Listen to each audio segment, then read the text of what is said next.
Good morning everyone. Today we're going to add a new language. It's going to call JavaScripting, and that was going to be from the front end of the server, from the project, but it's going to have the same functionalities as PHP. So it makes addition, makes functionalities, but it does them in the server, not in the server side. It will make them in the client side. Like we're going to do another video to show you that we're going to test the client functionalities like Windows size.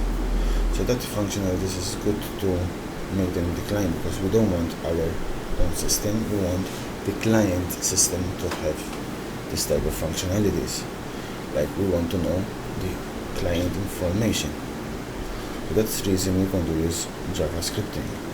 But we will make some practical and you will actually see the difference. Thank you for watching. See you next time.